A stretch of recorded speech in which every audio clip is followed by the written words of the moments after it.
Dit is uit die Woord Digitaal se oggendoordenkings en dit is my 'n wonderlike voorreg om vanmôre saam met jou stil te word rondom die Here se woord.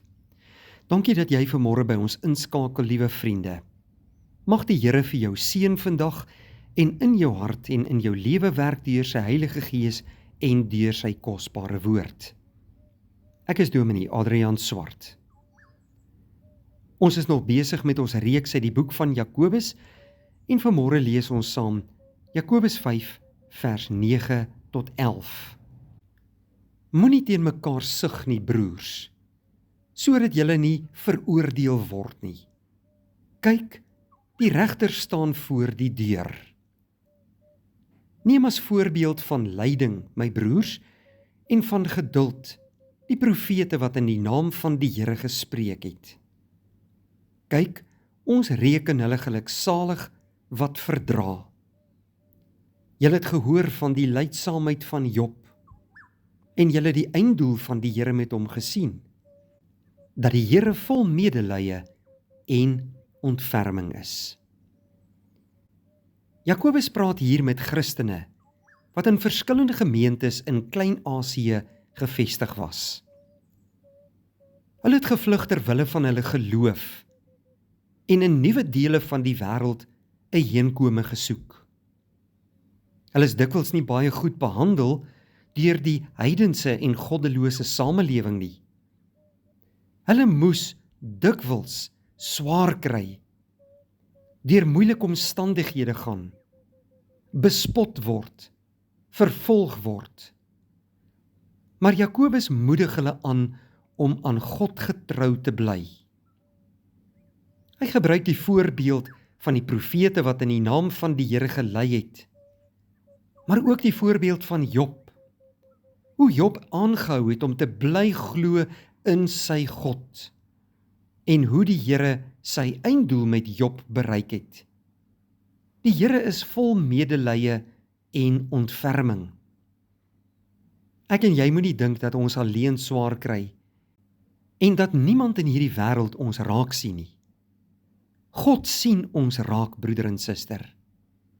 Hy is daar vir ons. Hy gee om vir ons. Hy ken ons harte, hy ken ons omstandighede. Jakobus moedig die Christene aan in vers 9 om nie te kla teenoor mekaar nie. Die Here wil hê ons moet hom onvoorwaardelik vertrou en dat ons sal weet, die goeie werk wat hy in ons begin het, hy end uit sal deurvoer in ons lewe. Al moet ons deur baie moeilike omstandighede gaan, en al is dit hoe swaar vir ons, God is by ons. Ons lewens is in sy hand. Hy is vol medelee en ontferming. Hy ken ons harte, hy ken ons pyn, hy ken ons seer, maar hy sal vir ons oorwinning bring. Ek en jy moet met ons hele lewe God onvoorwaardelik vertrou en al ons geloof in hom alleen stel.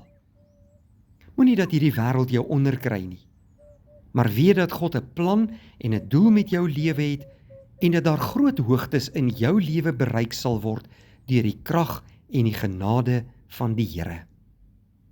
Mag God hierdie boodskap vandag in jou hart bevestig en jou aanmoedig om aan hom getrou te bly.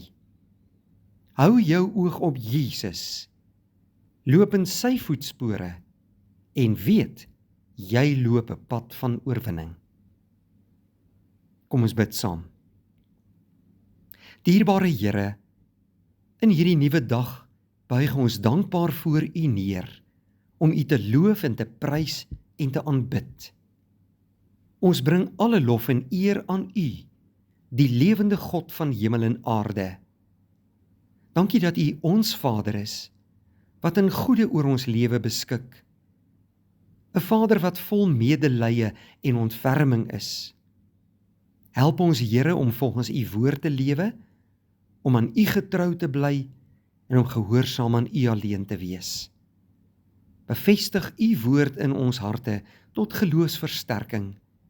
En dankie, Here, dat U altyd by ons is. Seën vir ons in hierdie dag.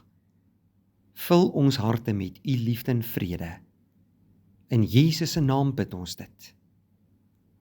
Amen. Baie dankie vriende, 'n mooi dag.